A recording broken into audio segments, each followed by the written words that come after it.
키포인트 9번째 시간입니다. 책임준비금의 개념 및 구성에 대해서 살펴보도록 하겠습니다. 이 부분도 여러분들께서 우리 등록시험 때 다 나왔던 내용이니까 잘 알고 계신 내용이라고 생각이 듭니다. 변형에서도 시험 문제 자주 출제가 되니까 여러분들 유의 깊게 봐주시기 바랍니다. 자, 일단 기본적으로 책임준비금이라고 하는 건 뭐냐면 보험회사는 보험료를 받으면 나중에 보험금으로 당연히 지급을 해야 되겠죠. 그래서 나중에 장래에 지급해야 하는 보험금 등을 미리 충당해서 쌓아놓는 자금이다. 이렇게 생각하시면 될 것 같습니다.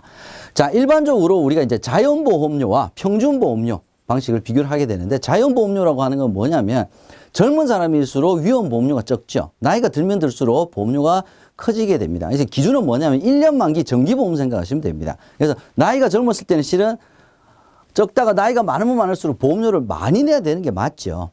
그러면 나이가 젊었을 때는 보험료 내는 게 이게 덜 부담스러운데 나이가 많으면 많을수록 오히려 소득이 없어졌는데도 보험료를 많이 내야 된다면 실은 가입자가 너무 부담스럽겠죠. 그 다음에 보험을 유지하기도 어렵습니다. 그래서 평균 보험료 방식으로 자 적게 내고 많이 내는 거를 평균 내서 정액 방식으로 산정한 것이 평균 보험료 방식으로 산출을 하게 됩니다. 그럼 초반기에는 많이 받아놨죠. 그죠? 왜? 나중에 적게 받는다는 겁니다. 얘를 잘 가지고 있어야 이때 쓸 수 있을 거 아닙니까? 그죠? 자, 이런 개념 때문에 평균 보험료 방식으로 우리나라에서는 보험료를 산출하기 때문에 책임 준비금은 반드시 적립을 잘 해둬야 된다. 보험료를 평균 보험료 방식으로 산출하기 때문에 책임 준비금이 적립이 필요하다. 이렇게 지문이 출제가 많이 되니까 기억을 해 주시기 바랍니다. 자, 책임 준비금 구성 요소는 많습니다. 미경과 보험료 적립금, 지급 준비금, 계약자 배당 준비금, 이익 배당 준비금, 배당 손실 보전 준비금 많은데 어려워요. 그죠? 이걸 다 외우기는 어렵습니다. 자, 핵심은 두 가지 정도가 있습니다. 이 책임 준비금 구성 항목 중에 가장 많은 비중을 차지하는 게 뭐냐? 요겁니다. 요거. 보험료 적립금. 90% 이상을 차지하는 것은 보험료 적립금입니다. 대부분 얘가 가장 큰 핵심이고요. 자, 다음 중 책임준비금 구성 항목에 해당되지 않는 것은 그렇게 해서 지문으로 나올 수 있습니다. 그럼 이걸 다 외우시지 말고요. 책임준비금 구성 항목은 전부 다 공통적으로 금자로 끝납니다. 다 금자로 끝납니다.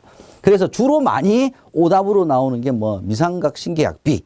이 금으로 안 끝났죠. 예, 그래서 요런 식으로 암기를 해 주시는 것도 하나의 방법일 것 같습니다. 지급준비금에 대한 지문도 물어보는 문제가 간혹 출제가 되고 있다는 점에서 보험료 적립금과 지급준비금 정도는 여러분께서 알아주시면 좋을 것 같고요.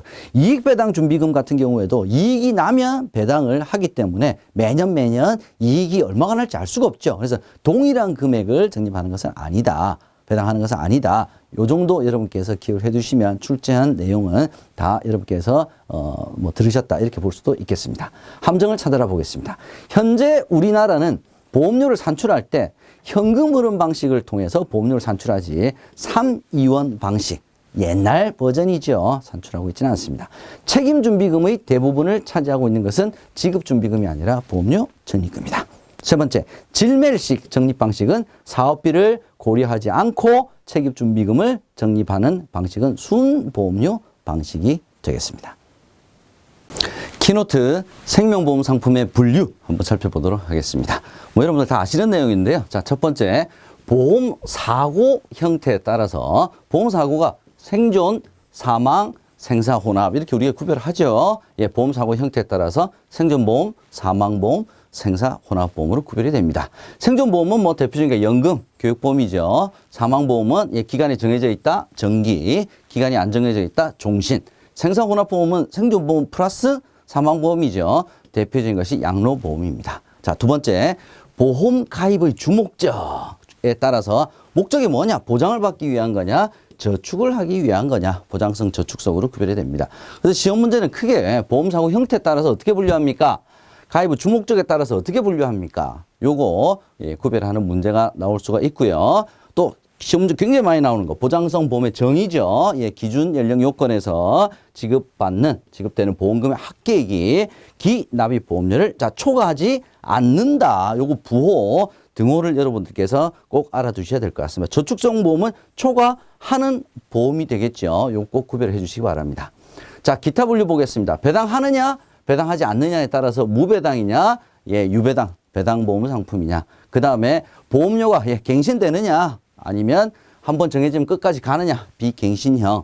그 다음에 단체보험, 개인보험은 자 이건 어떻게 구별합니까? 보험회사가 위험을 선택하는 주체가 개인이냐 단체냐. 그죠? 그 다음에 정액, 보험가입 금액이 정해져 있냐 아니면 그 위험의 크기에 따라서 실제 손해만큼 지급하는 실손보험이냐 이렇게 구별할 수가 있겠습니다. 함정을 찾아보겠습니다. 자, 보장성 보험이란 이거 나오네요. 정의. 기준 연령 요건에서 생존 시 지급되는 보험금 합계액이 이미 납입한 보험료를 미달이 아니죠. 초과하지 아니하는 보험이다. 두 번째, 보험료를 재산출하느냐에 따라서 실손이냐 정액이냐는 이건 아니죠. 실손이냐 정액이냐는 보험 가입 금액이 정해져 있냐 실제 손해에 따라서 지급하느냐에 따라서 나눠지는 거고요. 보험료를 재산출하느냐에 따라서 갱신형이냐 비갱신형이냐로 구별이 되겠습니다. 키포인트 10번째 시간입니다. 생명보험 약관. 약관 주요 내용들 한번 살펴보도록 하겠습니다. 자, 계약의 성립. 문장 많이 나오는 거죠. 청약과 승낙. 특별한 요식행위를 요구하는 것은 아닙니다. 보험증권을 교부해야 된다 이런 거 아니죠. 청약 철회할 수 있습니다. 자, 철회 조건은 뭡니까? 증권을 받은 날로부터 15일 이내, 청약을 한 날로부터 30일 초과할 수 없다. 이거 다 아시는 내용이죠. 자, 약관의 교부 및 설명 의무 누가 해야 됩니까? 보험회사가 해야 되는 거죠. 자, 위반을 하게 되면 계약자는 계약이 성립한 날로부터 몇 개월 이내? 3개월 이내 취소가 가능합니다. 고지 의무 위반, 알릴 의무 위반이죠. 이건 누구의 의무입니까? 계약자, 피보험자의 의무입니다. 사실과 다를 경우에, 사실과 다르게 회사에 알렸을 경우에 회사는 그 계약을 해지 내지는 보장 제한 가능하다. 요거 여러분들께서 기억을 해 두시기 바랍니다. 고지 의무를 위반했어도 계약을 해지할 수 없는 경우 1, 2, 3 요거 기억나시죠? 함께 여러분들 상기해 주시면 되겠습니다. 회사의 보장 개시, 책임 개시 시점이 언제입니까? 제1회 보험료를 납입을 하면 회사의 책임 개시는 시작이 됩니다. 진단 계약인 경우에는 진단과 1회 보험료가 모두 다 납입이 완료된 시점부터겠죠. 부활은 뭡니까? 보험료 미납 해지, 미납 해지로 이제 해지가 된 거죠. 근데 해지 환급금을 안 받았어요. 안 받은 경우에 3년 이내에 다시 미납 해지 플러스 3년 동안 해지 환급금 미수령했다면 3년 이내에 그 계약을 다시 원상 회복시키는 것이 바로 부활이죠. 자, 부활과 특별부활 구별해 주시고요. 특별부활은 뭐냐면 이게 강제청구권, 그러니까 뭐 국세 체납이라든지 뭐 이런 것 때문에 강제 집행이 들어와서 그 계약이 해지가 될 수가 있습니다. 자, 이랬을 때 이거 잘 기억해 두셔야 돼요. 보험 수익자가 계약자의 동의를 얻어서 계약자 명의를 누구로 바꾸느냐면 수익자 명의로, 즉 수익자가 이제 계약자가 되는 거죠. 해서 변경하여 특별부활을 신청하게 되면 보험회사는 특별부활을 승낙을 하게끔 되어 있습니다. 자, 시험 문제는 뭐냐면 보험 수익자가 계약자 명의를 수익자로 바꿔서 피보험자 아닙니다. 요거 기억을 해주시면 되겠습니다. 보험계약 내용 변경입니다. 회사의 승낙이 필요합니다. 거의 대부분 승낙이 필요합니다. 단 수익자 변경은 승낙이 필요하지 않습니다. 수익자는 승낙 없이도 변경 가능하고요. 피보험자 변경은 승낙이 있든 없든 변경이 안 된다라는 거 여러분 다시 한번 복습을 해 주시기 바랍니다. 함정을 찾아라 보겠습니다. 수익자 변경 시에는 보험회사의 승낙 받지 않아도 됩니다. 두 번째, 보험계약은 보험계약자가 청약서를 작성하고 보험회사의 보험증권 교부가 다 필요 없죠. 청약과 승낙 딱 그것만 있으면 보험계약은 성립이 된다라는 점 여러분 기억해 두시기 바랍니다. 키노트, 보험료 납입 시 세제 혜택이 두 가지가 있었습니다. 보장성 보험료에 대한 세액공제, 연금계좌에 대한 세액공제 한번 살펴보도록 하겠습니다. 자, 첫 번째, 일반 보장성 보험 세액공제 내용이네요. 자, 첫 번째는 이제 대상이 근로소득자입니다. 이것도 시험 문제에 자주 출제가 되는 부분이죠. 일용 근로자, 개인 사업자 다 해당이 없습니다. 세액공제율은 12%입니다. 보험료 공제 한도는 세액공제 한도죠. 100만 원 되겠습니다. 그러니까 100만 원에 12%라고 보시면 될 것 같습니다. 자, 이렇게 12%를 세액공제 받기 위해서는 자, 기본공제 대상자가 가 피보험자여야 되겠죠. 세액공제 요건은 자 부모, 배우자, 자녀, 형제, 자매 다 기본공제 대상자 가능합니다. 근데 요건이 있었죠. 부모는 만 60세 이상, 배우자는 나이에 상관이 없습니다. 자녀 만 20세 이하, 형제, 자매 만 20세 이하 또는 만 60세 이상. 자, 요 나이 요건이 시험 문제 자주 출제가 됩니다. 왜 그러냐면 자, 소득에 대한 기본 요건이 있는데 소득은 다 공통적으로 100만 원입니다. 그래서 100만 원만 딱 기억하시면 될 것 같고요. 그럼 함정은 어디에 있냐? 주로 나이에 있다. 이렇게 생각하시면 될 것 같습니다. 만약에 기본공제 대상자가 장애인일 경우에는 나이 요건은 상관이 없다. 그럼 뭐만 상관이 있냐? 연간 소득 금액에 대한 요건, 즉 100만 원이죠. 그 이하만 요건 충족하게 되면 세액공제를 받을 수가 있습니다. 자, 보장성 보험 중에 이제 장애인 전용 보장성 보험 보겠습니다. 장애인 전용이니까 더 우대를 해주겠죠. 뭘 우대를 해주느냐? 15% 세공제율이 12%와는 달리 15%라는 것이고요. 자, 장애인이 피보험자 또는 수익자여야 됩니다. 예, 장애인이 피보험자 또는 수익자인 장애인 전용 보장성 보험에 가입을 했을 때는 공제 한도는 일반 보장성 보험과 동일합니다. 100만 원 한도. 한도를 더 높여주는 것이 아닙니다. 세공제율을 높여주는 것이다.로 여러분께서 구별을 해주시기 바랍니다. 자, 다음 이제 연금계좌에 대한 세액공제 보겠습니다. 자, 연금계좌에 대한 기본적 개념, 요것이 문제에 요에도 출제가 자주 되죠. 자, 연금저축계좌 플러스 퇴직연금계좌를 통칭을 하는데 퇴직연금계좌는 세 가지죠. DC, DB, IRP. 근데 그 중에서 자, 확정급여형 DB형은 세액공제 대상에서 제외가 된다. 요게 시험 문제 자주 출제가 되죠. 예, DB형은 예, 퇴직연금계좌 세액공제를 받을 수 있는 퇴직연금계좌에 해당이 되질 않는다. 요 꼭 기억을 해 두시고 그 다음에 세액공제 내용을 한번 살펴보겠습니다. 자, 보장성 보험은 근로소득자만 대상으로 했습니다. 근데 연금계좌 세액공제는 종합소득자를 대상으로 합니다. 폭이 더 넓어졌죠. 연금계좌에 납입한 금액의 12%를 세액공제를 해줍니다. 자, 이 중에서 공평과세라고 하는 기준에서 소득이 조금 낮으신 분들은 15%로 더 세액공제율을 높여줍니다. 이 기준 여러분께서 꼭 알아두셔야 됩니다. 자, 두 가지예요.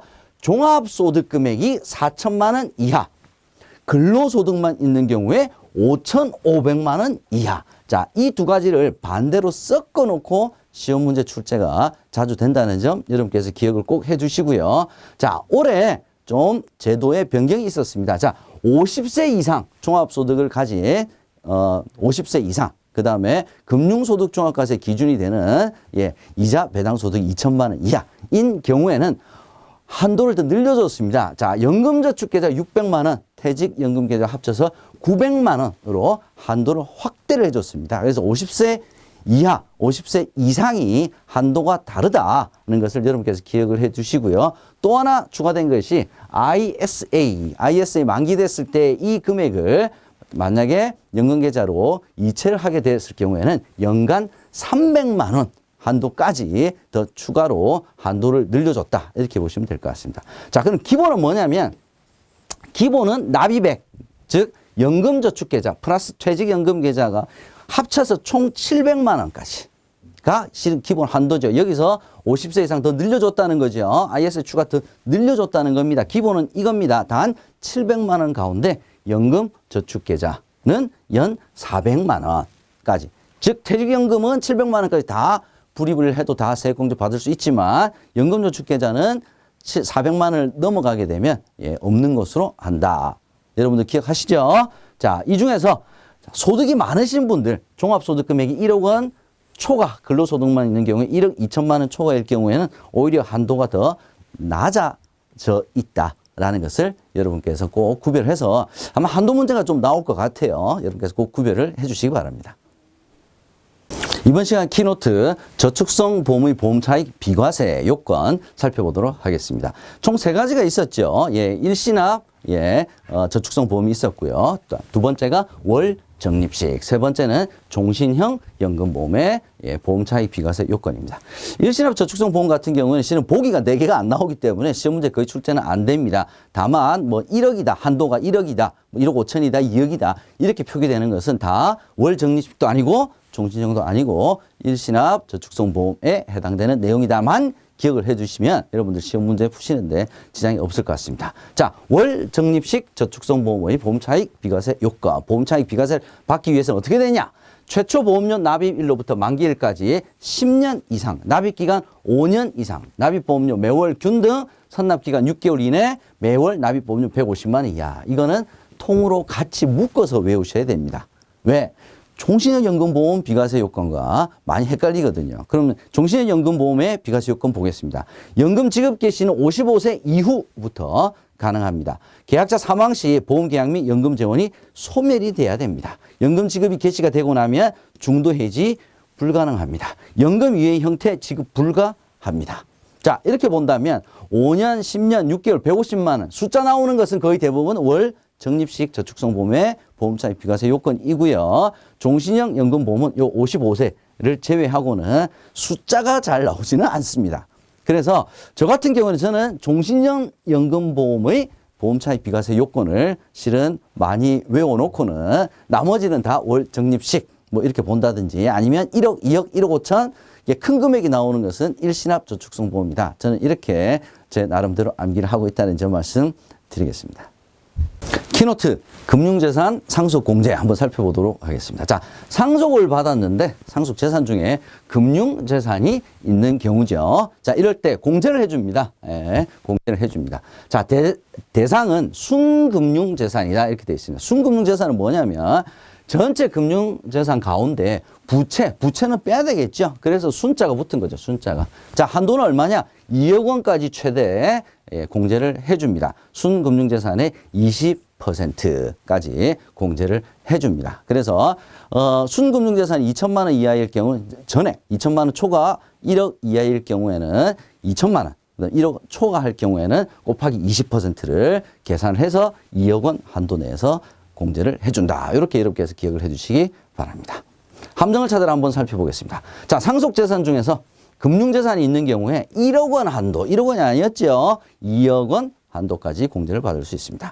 순금융재산이 8천만 원. 자, 8천만 원이면 2천만 원 초과 1억 원 이하죠. 이럴 때는 얼마입니까? 2천만 원을 공제해 주죠. 4천만 원을 공제한다 그랬으니까 틀린 함정이 되겠습니다.